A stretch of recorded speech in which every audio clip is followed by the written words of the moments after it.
장애인 문화복지신문 제443호 제8면 기사입니다. 부천시 중증장애인 단독가구 직접 찾아 상담한다. 부천시가 장애인 인권침해 예방 사업의 하나로 중증장애인 단독가구 방문 상담을 실시하고 있다. 방문 상담은 부천시 장애인 인권센터 조사관들이 중증장애인 단독가구 중 사회 서비스를 이용하고 있지 않은 72가구를 9월 말까지 직접 방문해 주거 환경 및 인권 상황, 복지 서비스 이용 여부 등을 확인하는 방식으로 이루어지고 있다. 시는 방문 상담 후 대상자별 복지 서비스, 맞춤형 급여, 긴급복지 등 및 통합사례 관리를 연계할 계획이다. 또한 장애인 학대 확인 시 피해자 보호 조치 및 지원, 관련 기관 신고 및 조사 등을 진행할 계획이다. 아울러 방문 상담 결과를 토대로 사례 관리를 지속적으로 실시한다. 부천시 장애인 인권센터는 장애인 차별 및 인권침해 사례 접수 상담 조사 결정 권고, 장애인 차별 금지 및 인권 보장에 관한 실태 조사 및 교육 홍보 등의 사업을 수행하고 있다. 장애인 차별 및 인권침해 신고는 부천시의 모든 생활 영역에서 장애를 이유로 차별과 인권침해를 직접 겪거나 목격한 장애인, 보호자, 후견인, 개인 또는 단체 등 누구나 신고할 수 있다. 신고는 전화, 지역번호 032-625-9710-9712, 팩스, 지역번호 032-625-9719, 방문 및 우편, 부천시 오정구 신흥로 364, 부천시 누리집, www.버컨.co.kr 전자민원장애인 인권침해 신고, 으로 하면 된다. 시 관계자는 중증장애인 단독가구 방문 상담이 장애인 인권침해를 예방하고 맞춤형 복지 서비스 연계로 복지 사각지대를 해소하는 데 도움이 되길 기대한다고 전했다. 부천시 여름철 호흡기감염병 예방수칙 준수 당부. 부천시가 호흡기감염병 예방수칙 준수를 당부하고 나섰다. 이는 최근 코로나19의 입원 환자 수가 증가하고 소아 청소년기 중심으로 마이코플라즈마 폐렴균과 백일해 등 호흡기 감염병이 동시에 유행함에 따른 조치다. 질병관리청에 따르면 코로나19 신규 입원 환자 수는 최근 4주 동안 5.1배 증가했고, 백일해 환자 수는 6월부터 전국적으로 증가해 5월 1,300억 대비 약 12배, 16,764건 늘었다. 백일해는 특히 7-19세 학령기 청소년 중심 92.2%로 발생하고 있어 각별한 주의가 필요하다. 또한 마이코플라즈마 폐렴균 감염증은 유행주의보 발령 6.24 이후 지속적으로 증가하고 있으며 소아 중심으로 발생하고 있다. 호흡기 감염병을 예방하기 위해서는 기침할 때는 옷소매 가리기 흐르는 물에 비누로 30초 이상 손 씻기 씻지 않은 손으로 눈, 코, 입 만지지 않기 실내에서는 2시간에 10분 이상 자주 환기하기 발열 및 호흡기 증상 시 의료기관 방문하기 등 5대 예방수칙을 준수해야 한다. 특히 여름철 에어컨 작동 상태에서도 정기적으로 창문을 열어 공기순환이 잘 되도록 하는 등 주기적 환기에 신경을 써야 한다. 시는 호흡기 감염병 확산 방지를 위해 감염병 발생 현황에 대한 모니터링을 지속적으로 실시하고 있다. 또한 어린이집, 요양원 등 감염 취약시설을 대상으로 감염 관리를 강화하고 유관기관과 면밀한 협조를 통해 호흡기 감염병 집단 발생 시 신속히 대응할 계획이다. 시 관계자는 여름철 폭염으로 에어컨 사용이 증가해 실내 환기가 부족하고 휴가철로 인해 사람 간 접촉이 늘어나는 등 계절적 영향으로 당분간 호흡기 감염병 유행이 지속될 가능성이 있다며 일상생활에서 감염 예방을 위한 개인위생 수칙 준수가 중요하다고 당부했다. 부천시 곳곳이 무더위 쉼터로 488곳 운영. 부천시는 폭염을 대비하고 인명피해를 최소화하기 위해 총 488곳의 무더위 쉼터 및 무한유계 쉼터를 운영하고 있다. 지난 7일 조용익 부천시장은 폭염 취약지인 야외 건설 현장을 점검하고 현장 근로자들을 격려했다. 또 경로당에서 운영 중인 무더위 쉼터를 직접 찾아 운영 실태를 살피고 쉼터를 이용하는 시민들에게 폭염 피해 예방법을 안내했다. 시는 지난 5월부터 관내 노인시설 359개소를 무더위 쉼터로 운영하고 이달부터는 민원실, 도서관, 시민의관, 지하철 역사 등 공공기관 78개소를 무더위 쉼터로 확대 지정해 운영 중이다.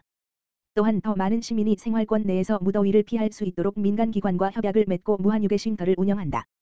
협약을 통해 관내 금융기관, NH은행, 44개소, 교회 7개소가 무한유계 쉼터로 운영되고 있다. 시는 앞으로도 대형 쇼핑몰, 편의점 등 민간기관과 지속적으로 협의해 무한유계 쉼터를 다양하게 확대해 나갈 계획이다. 더불어 무더위 쉼터를 지속적으로 늘려 시민의 안전과 건강을 지키고 시민들이 폭염을 피해 편안한 쉼터로 이용할 수 있도록 적극 지원할 계획이다. 조용익 부천시장은 무더위가 지속되는 만큼 시민들께서는 무더위 쉼터와 무한유계 쉼터를 적극 이용하시길 바란다. 앞으로도 온열 질환자가 발생하지 않도록 폭염 대책 추진에 최선을 다하겠다고 말했다. 시흥시 배출 장소 위반 시 과태료 부과 홍보 집중. 시흥시 시장 임병택은 이달부터 쓰레기 배출 장소 위반 시 과태료 부과를 알리는 활동에 집중적으로 나선다. 이에 따라 시는 쓰레기를 내 집, 상가 앞에 배출할 것을 당부하고 있다. 그간 시는 종량제 봉투를 사용하지 않고 무단 투기하는 경우에만 집중적으로 단속해왔다. 그러나 최근 내 집 앞, 내 상가 앞에 쓰레기를 배출해야 함에도 가로등 앞, 나대지 앞 등 특정 장소에 쓰레기를 배출해 거리 미관을 해치고 있어 이웃 간의 다툼 등 민원이 급증하고 있다. 이에 따라 쓰레기 배출 장소 위반에 대한 민원이 많은 지역을 중심으로 쓰레기 배출 장소 위반 시 과태료가 부과될 수 있음을 적극적으로 홍보하고 종량제 봉투를 직접 열어 확인하는 파봉 방식을 통해 배출자에 대한 계도 및 단속에 집중할 예정이다. 시는 우선 계도 활동에 집중하고 하반기 중 단속을 통해 쓰레기 배출 장소를 위반하면 가정에서는 과태료 10만 원, 상가 등 사업 활동 과정에서는 20만 원의 과태료를 부과할 계획이다. 단속 기간은 추후에 다시 공지할 예정이다. 유상선 시흥시 자원순환과장은 시민들이 쓰레기 배출 장소를 정확히 지켜 쾌적한 도로 환경을 조성하고 더불어 사는 시흥시를 만들어 가는 데 적극적으로 참여해 주기를 바란다라고 당부했다.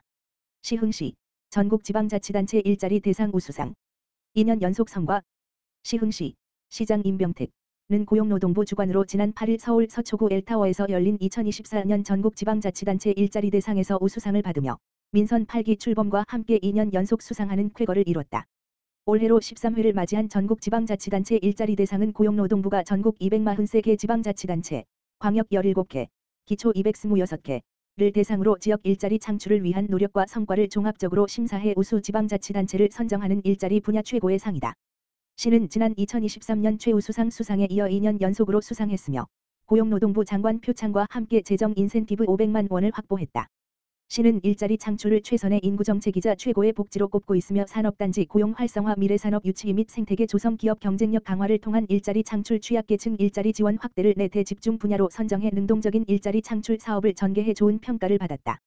특히 시는 고용노동부와의 유기적인 협력으로 일자리가 필요한 시민들에게 다양한 고용 서비스를 원스톱으로 제공하는 고용 서비스 통합 네트워크를 전국 최초로 구축한 점 거북섬 해양레저 복합단지를 새롭게 조성하는 과정에서 시장 주도 거북섬 활력 증진 전담팀과 함께 거북섬 일자리 전담팀을 운영해 거북섬 입주 업체의 어려움을 체계적으로 지원한 점 급격한 금리 인상과 소비 감소로 힘겨운 소상공인을 지원하는 특화 사업을 추진해 120개 업체의 138명의 인재 채용과 인건비를 지원한 점 등이 호평받았다.